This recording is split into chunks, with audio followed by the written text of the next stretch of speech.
जय हिंद साथियों। आपका हमारी YouTube चैनल बंधु क्लासेस में एक बार स्वागत है। हम लोग इतिहास के एक महत्वपूर्ण टॉपिक सिंधु घाटी की सभ्यता के संबंध में कुछ महत्वपूर्ण प्रश्नों पर डिस्कशन कर रहे हैं। और यह डिस्कशन आज पार्ट 3 होगा, यानी इस बार का हम तीसरे पार्ट पर डिस्कशन करेंगे। इससे पहले हमने एक और दो पर डिस्कशन कर लिए हैं जो चैनल पर लोड है। अगर जिन्होंने नहीं देखा है उसे जाकर देख सकते हैं। तो आज सिंधु घाटी सभ्यता का तीसरा पार्ट होगा। कुछ इसके और महत्वपूर्ण प्रश्नों के साथ फिर से हम उपलब्ध हैं। तो आइए बिना देरी के इसके तीसरे पार्ट के कुछ महत्वपूर्ण प्रश्नों पर फिर से एक बार डिस्कशन करते हैं। तो आइए पहला प्रश्न देखते हैं। आज का पहला प्रश्न है, निम्नलिखित में से कौन सा स्थल घग्गर एवं उसकी सहायक नदियों की घाटी में स्थित है? आलमगीरपुर, लोथल, मोहनजोदड़ो या बनावली? तो घग्गर और उसकी सहायक नदियों के जो तट पर स्थित है वह सिंधु घाटी सभ्यता का कौन सा स्थल है? तो बनावली है। यानी बनावली जो स्थल है या किस नदी के तट पर स्थित है? तो सीधे सीधे हम लोग कह सकते हैं घाघरा नदी पर स्थित है। अगर मोहनजोदड़ो की बात की जाए कि मोहनजोदड़ो किस नदी पर स्थित है, तो मोहनजोदड़ो की अगर हम बात करें तो यह सिंध नदी पर स्थित है। किस नदी पर स्थित है? सिंधु नदी पर स्थित है। सिंधु नदी पर स्थित है। और लोथल की बात करें तो लोथल जो है या रावी नदी पर स्थित है। किस नदी पर स्थित है? रावी नदी पर स्थित है। और आलमगीरपुर जो है ये किस पे है? हिंडन हिंडन नदी पर। हिंडन नदी पर यह क्या है? स्थित है। और घग्गरा नदी पर कौन सा स्थल स्थित है? तो बनावली स्थित है। आप समझ गए होंगे। आइए अगला प्रश्न देखते हैं। अगला प्रश्न है, दिए गए कथनों पर विचार कीजिए। बनावली से प्राक विकसित तथा उत्तर सैंधव के साक्ष्य मिले हैं। बनावली में सभी मकानों के आगे चबूतरे के साक्ष्य प्राप्त होते हैं।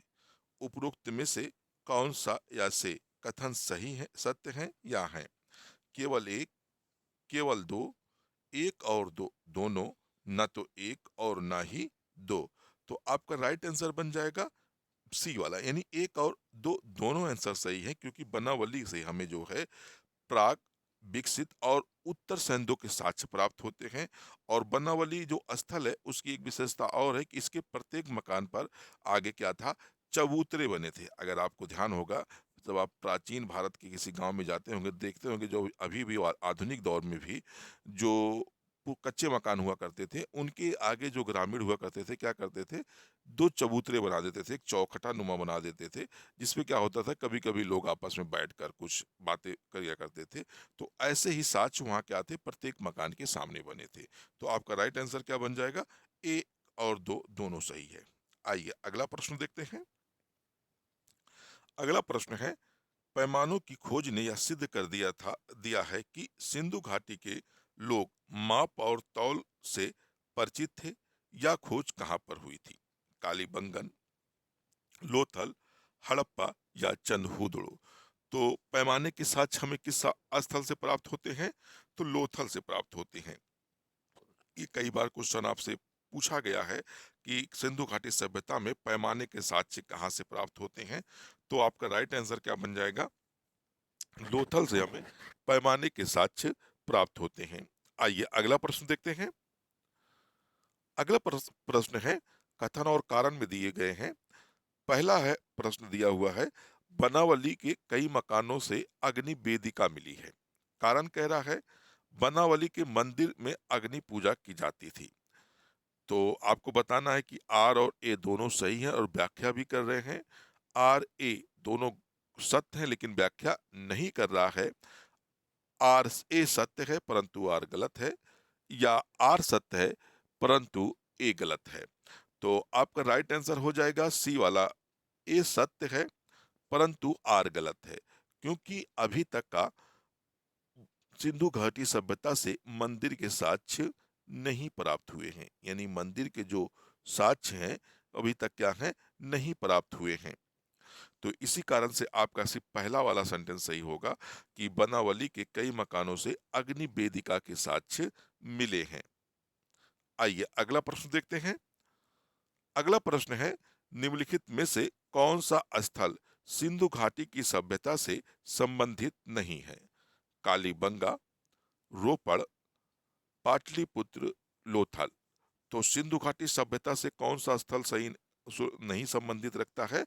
तो पाटलिपुत्र हो जाएगा, क्योंकि पाटलिपुत्र की जो स्थापना थी या उदयन के द्वारा की गई थी, उदयन उदयन के द्वारा की गई थी, और यही जो थी मौर्य वंश की क्या बनी थी? राजधानी बनी थी।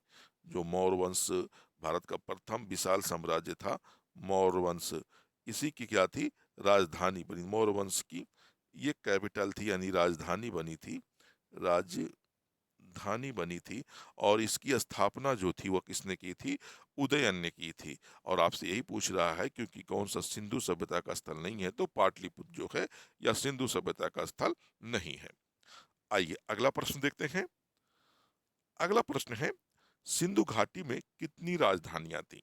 दो, तीन, चार या एक? तो सिंधु घाटी सभ्यता में इतिहासकारों का मानना था कि सिंधु घाटी सभ्यता में दो राजधानियां थीं। अगर हम पहले की बात करें तो पहली जो थी हड़प्पा थी। हड़प्पा, यानी हड़प्पा जो थी यह पहली राजधानी थी। और दूसरी राजधानी जो थी मोहनजोदड़ो थी। मोहन मोहन जोदड़ो मोहनजोदड़ो थी। पिग्गट महोदय का मानना था कि हड़प्पा और मोहनजोदड़ो जो थी, या हड़प सिंधु घाटी सभ्यता की क्या थी? जुड़वा राजधानी थी, या ट्विंस राजधानियां थी। कौन कौन थी? हड़प्पा और मोहनजोदड़ो। तो आपका राइट आंसर बन जाएगा ए वाला, यानी टू राजधानियां सिंधु घाटी सभ्यता में थी। आइए अगला प्रश्न देखते हैं। अगला प्रश्न है अगला प्रश्न है, रोपड़ से संस्कृत के सच छह चरण मिले हैं, इसका आधुनिक नाम रूपनगर है। तो आपको बताना है ए आर दोनों सत्य हैं और आर ए की व्याख्या कर रहा है। ए आर दोनों सत्य है परंतु आर ए की व्याख्या नहीं कर रहा है। ए सत्य है परंतु आर असत्य है, या आर सत्य है परंतु ए असत्य है। तो आपका राइट आंसर हो जाएगा बी वाला, यानी ए आर दोनों सत्य है लेकिन आर जो है ए की व्याख्या नहीं कर रहा है। रोपड़ से संस्कृत के छह चरण मिले हैं, ये सही है। और इसका आधुनिक नाम रूपनगर है, इसलिए आपका राइट आंसर क्या बन जाएगा? बी वाला आपका राइट आंसर हो जाएगा। आइए अगला प्रश्न देखते हैं। अगला प्रश्न है, सिंधु सभ्यता के लोग किस धातु से अपरिचित थे? तांबा, कांस्य, लोहा या सोना? तो कहा जाता है दोस्तों कि सिंधु घाटी सभ्यता से अभी तक हमें लोहे के साक्ष्य नहीं प्राप्त हुए हैं। यानी जो लोहा है, ये लोहे के साक्ष्य नहीं प्राप्त हुए हैं। अब भारत में कहा जाता है कि 1000 बीसी के आसपास, 1000 बीसी के आसपास लोहे के प्रमाण मिलते हैं। जबकि सिंधु घाटी सभ्यता का जो काल था वह कितना था? जो इसका मान सर्वाधिक मान काल है 2350 से 2350 बीसी से 1700 1750 1750 बीसी तक था। 1750 बीसी तक था। और इसी कारण कहा जाता है कि लोहे का साक्ष्य अभी तक का सिंधु सभ्यता में हमें प्राप्त नहीं हुए हैं। आइए अगला प्रश्न देखते हैं। अगला प्रश्न है, हड़प्पा के काल का तांबे का रथ किस स्थल से प्राप्त हुआ है? कुड़ान, राखीगढ़ी, दैमाबाद या बनावली? तो हड़प्पा काल के किस स्थल से की अगर बात करें तो तांबे के रथ का साक्ष्य प्राप्त होता है, तो दैमाबाद। दैमाबाद से हमें तांबे के रथ का साक्ष्य प्राप्त होता है। या जो दैमाबाद है या वर्तमान में कहाँ स्थित है? तो महाराष्ट्र में स्थित है। महाराष्ट्र में यह दैमाबाद स्थित है। आइए अगला प्रश्न देखते हैं। अगला प्रश्न है, हड़प्पा सभ्यता के किस नगर को सिंध का बाग कहा जाता है? मोहनजोदड़ो, कालीबंगा, लोथल या राखीगढ़ी? तो हड़प्पा के किस स्थल को सिंध का बाग कहा जाता है? तो मोहनजोदड़ो को कहा जाता है। मोहनजोदड़ो को ही हड़प्पा का सिंध का बाग कहा जाता है। मोहनजोदड़ो क्या है, वर्तमान में कहाँ स्थित है? ये पाकिस्तान में स्थित है। पाकिस्तान पाकिस्तान में स्थित है। आइए अगला प्रश्न देखते हैं। अगला प्रश्न दिया है, काफी महत्वपूर्ण प्रश्न है। हड़प्पा संस्कृति के स्थल एवं उनकी स्थितियों संबंधी निम्नलिखित युग्मों में से कौन सा एक सही सुमेलित नहीं है। आप जब भी ऐसे क्वेश्चन पढ़ेंगे तो नहीं पर विशेष फोकस करेंगे कि कौन सा सुमेलित नहीं है। आलमगीरपुर उत्तर प्रदेश में स्थित है, यह एकदम राइट है, यानी ये सही है कि क्योंकि जो आलमगीरपुर है या उत्तर प्रदेश में स्थित है। उत्तर प्रदेश के किस जिले में स्थित है, तो ये मेरठ जिले में स्थित है। ये भी आपको ध्यान रखना है, कई बार क्वेश्चन पूछा है। मेरठ जिले में स्थित है। बनावली की बात करें तो बनावली कहाँ स्थित है, हरियाणा के हिसार जिले में स्थित है, या हरियाणा के कहाँ स्थित है, हिसार जिले में स्थित है, हिसार जिले में स्थित है। और दैमाबाद जो है महाराष्ट्र में स्थित है, ये भी सही है। और आपको राखीगढ़ी कह रहा है, राखीगढ़ी राजस्थान में स्थित है, तो राखीगढ़ी राजस्थान में न स्थित होकर कहाँ स्थित है, या हरियाणा में स्थित है। कहाँ स्थित है, हरियाणा में स्थित है। तो आपका राइट आंसर क्या हो जाएगा, डी वाला, यानी डी वाला क्या है, सही सुमेलित नहीं है, क्योंकि यह दिया है राजस्थान में स्थित है, जबकि यह राजस्थान में स्थित ना होकर हरियाणा में स्थित है। तो आपका राइट आंसर क्या बन जाएगा, डी वाला आपका राइट आंसर बन जाएगा। आइए अगला प्रश्न देखते हैं। अगला प्रश्न है, हड़प्पा सभ्यता के निम्नलिखित स्थलों में कौन महाराष्ट्र में अवस्थित है। हड़प्पा, मोहनजोदड़ो, दैमाबाद या सुरकोटदा। नीचे दिए गए कूट से सही उत्तर का निर्दिष्ट कीजिए या सही उत्तर का चयन कीजिए। एक और दो, केवल तीन, दो तीन और चार, या एक दो तीन और चार। तो ये आपको बताना है कि कौन से स्थल जो हैं ये महाराष्ट्र में स्थित हैं। तो आपका राइट आंसर बन जाएगा बी वाला, आपका राइट आंसर बन जाएगा। सिर्फ दैमाबाद जो है यह कहाँ स्थित है, महाराष्ट्र में स्थित है। हड़प्पा और मोहनजोदड़ो की अगर हम लोग बात करें तो यह पाक में स्थित है, यानी पाकिस्तान में स्थित है। और सुटकिर्दा जो है यह सिंध प्रांत में स्थित है। कहाँ स्थित है, बलूचिस्तान में, सॉरी सॉरी, तो ये बलूचिस्तान में स्थित है, बलूचिस्तान में स्थित है। और दैमाबाद कहाँ स्थित है, यह आपका बी, यानी दैमाबाद जो है महाराष्ट्र में स्थित है। आइए अगला प्रश्न देखते हैं। अगला प्रश्न है, लोथल किस नदी के किनारे अवस्थित था। राबी, भोगवा, चिनाव, नर्मदा। तो लोथल जो है या भोगवा नदी पर स्थित है, और यह जो है गुजरात राज्य में स्थित है, गुजरात में स्थित है। ये भी आपको याद रखना है। आइए अगला प्रश्न देखते हैं।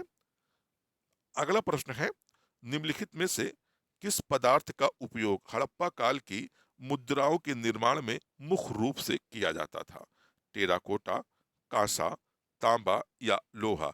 तो हड़प्पा वासी जो थे अपनी मुद्राओं के निर्माण में मुख्यतः किसका इस्तेमाल करते थे, टेराकोटा का इस्तेमाल करते थे। यानी हड़प्पा वासी जो थे अपनी मुद्राओं के निर्माण में मुख्यतः टेराकोटा का इस्तेमाल किया करते थे। आइए अगला प्रश्न देखते हैं। अगला प्रश्न है, किस हड़प्पाई स्थल से फारस की मुद्रा प्राप्त हुई है। लोथल, बनावली, बालाकोट या रंगपुर। तो हड़प्पा के किस पूरा स्थल, यानी स्थल से हमें फारस की मुद्रा के साक्ष्य प्राप्त होते हैं, तो लोथल से प्राप्त होते हैं। क्योंकि लोथल जो था यह हड़प्पा काल का एक बंदरगाह नगर था। कैसा नगर था, बंदरगाह, बंदरगाह नगर था। इसी कारण यहाँ से हमें फारस की मुद्रा के साक्ष्य प्राप्त होते हैं। लोथल जो है कि कैसा नगर था, बंदरगाह नगर था। रंगपुर से देखा जाए तो ये भी आपको ध्यान रखना है दोस्तों, यहीं से हमें धान की धान की भूसी के साक्ष्य प्राप्त होते हैं। आइए अगला प्रश्न देखते हैं। अगला प्रश्न है, निम्नलिखित में से कौन सा सिंधु घाटी सभ्यता का एक बंदरगाह शहर माना जाता है। हड़प्पा, लोथल, रोपड़ या बनावली। तो आपका राइट आंसर हो जाएगा बी वाला, यानी लोथल जो था हड़प्पा काल का एकमात्र बंदरगाह शहर के रूप में जाना जाता था। यहीं से हमें गोदीवाड़ा, यानी क्या मिला था, गोदीवाड़ा, वाड़ा, गोदीवाड़े के साथ यहीं से हमें प्राप्त होते हैं। और लोथल को ही हम लोग क्या कहते हैं, हड़प्पा काल का बंदरगाह नगर कहते थे, क्योंकि यहीं से हमें विदेशों से व्यापार करने के साक्ष्य मिलते थे, जो जिसके लिए क्या बनाया गया था, गोदीवाड़ा बनाया गया था। आइए अगला प्रश्न देखते हैं। अगला प्रश्न काफी इंपॉर्टेंट प्रश्न है, आपको ध्यान से पढ़ना है। निम्नलिखित में से कौन सा लोथल से प्राप्त नहीं हुआ है? मैंने बार बार कहा कि जब भी आपको नहीं शब्द मिले तो उसे आप एक बार जरूर गोला कर ले, क्योंकि क्वेश्चन यही पे डिपेंड करता है। घोड़े की लघु मृण मूर्तियां, तीन युगल समाधियां, अलंकृत ईंटों का प्रयोग, या अन्नागार। तो आपको यही बताना है कि लोथल से हमें कौन से साक्ष्य नहीं प्राप्त हुए हैं। एक, दो और चार, दो और चार, दो, तीन और चार, या केवल चार। तो हड़प्पा जो स्थल था वहां से हमें अलंकृत ईंटों के प्रयोग के साक्ष्य नहीं प्राप्त होते हैं, और अन्नागार के साक्ष्य हमें लोथल से नहीं प्राप्त होते हैं। अन्नागार के जो साक्ष्य हैं दोस्तों, या दो जगह से प्राप्त होते हैं। एक हड़प्पा से, यानी हड़प्पा से अन्नागार के साक्ष्य प्राप्त होते हैं, और एक जो है मोहनजोदड़ो से, मोहन मोहन जोदड़ो से, यानी जो मोहनजोदड़ो है, यहाँ से हमें अन्नागार के साक्ष्य प्राप्त होते हैं। तो आपके राइट आंसर बन जाएगा तीन और चार, यानी बी वाला आपका राइट आंसर बन जाएगा। अलंकृत ईंटों का प्रयोग और अन्नागार के जो साक्ष्य हैं या लोथल से नहीं प्राप्त होते हैं, बल्कि घोड़े की जो लघु मूर्तियां हैं या लोथल से प्राप्त हुई हैं, और तीन युगल की समाधियां, यानी एक ही कब्र में तीन लोगों को क्या किया गया है, एक साथ दफन किया गया है, इसके भी प्रमाण क्या है, लोथल से प्राप्त होते हैं। तो आपका राइट आंसर बन जाएगा बी वाला, यानी तीन और चार जो है। आइए अगला प्रश्न देखते हैं। सुरकोटदा की खोज किसने की थी? यज्ञदत्त शर्मा ने, रंग रा, नंग रंगनाथ राव ने, जेपी जोशी ने, या आर एस बिस्ट ने। तो सुरकोटदा की खोज की अगर बात की जाए तो इसकी खोज जेपी जोशी के द्वारा की गई थी। किसके द्वारा की गई थी? जेपी जोशी के द्वारा इस स्थल की क्या की गई थी, खोज की गई थी। आइए अगला प्रश्न देखते हैं। अगला प्रश्न है, किस स्थल के एक कब्रिस्तान से कलश समाधान का साक्ष्य प्राप्त हुआ है, मिला है? रोजदी, सुरकोटदा, सुतुरगई, या आलमगीरपुर। तो कलश समाधान के, यानी जो शव थे या जो मृत लोग थे, उनको किस में रख कर दफनाया गया था? कलश में रखकर दफनाया गया था। इसी को क्या कहा जाता है? कलश समाधान। तो यह साक्ष्य हमें कहाँ से प्राप्त होता है? तो सुरकोटदा, यानी सिंधु सभ्यता का जो सुरकोटदा स्थल था, इसके साक्ष्य यहीं से प्राप्त होते हैं। आइए आज का अंतिम प्रश्न देखते हैं। अंतिम प्रश्न है, आपको सुमेलित करना है। स्थल दिया है और एक तरफ खोजकर्ता दिया है। हड़प्पा, हड़प्पा की अगर हम लोग बात करें तो हड़प्पा की खोज जो है 1921 में दयाराम साहनी के द्वारा की गई थी, यानी इसका एक हो जाएगा। मोहनजोदड़ो, मोहनजोदड़ो की अगर हम लोग खोज की बात करें तो मोहनजोदड़ो की खोज 1922 में राखाल दास बनर्जी के द्वारा की गई थी, यानी बी का क्या हो जाएगा, दो वाला सही हो जाएगा। चंद हुदड़ो की खोज की बात की जाए तो गोपाल मजूमदार के द्वारा, यानी चंद हुदड़ो की खोज किसके द्वारा की गई थी, गोपाल मजूमदार के द्वारा की गई थी, यानी सी का क्या हो जाएगा, चार हो जाएगा। और थल एक स्थल था और इसकी खोज किसने की थी, रंगनाथ राव के द्वारा इसकी स्थल खोज की गई थी, यानी दो हो जाएगा। तो बार सॉरी दोस्तों, ये तीन रहेगा यहाँ पे, और इसके जगह पे एक रहेगा ये, और यहाँ जो है, यहाँ हमें दो दो के साक्ष्य हैं, यानी 31 और 12 के साक्ष्य हमें कहाँ प्राप्त होते हैं? तो 31 और 12 यानी ए वाला होगा। आप देख सकते हैं हड़प्पा की खोज दयाराम साहनी 1921 ईस्वी में की थी। मोहनजोदड़ो की खोज राखाल दास बनर्जी ने की थी। चंद हुजूरों की बात करें तो इसकी खोज गोपाल दास मजूमदार ने की थी, और थल के स्थल की खोज रंगनाथ राव ने की थी। तो आपका राइट आंसर क्या बन जाएगा, 31 और 42, 31 42 जो है आपका राइट आंसर बन जाएगा, यानी ए वाला।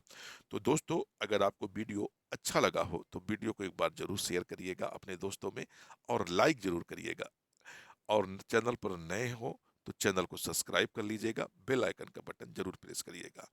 फिर मिलते हैं अगले वीडियो में, जब तक के लिए धन्यवाद। जय हिंद दोस्तों।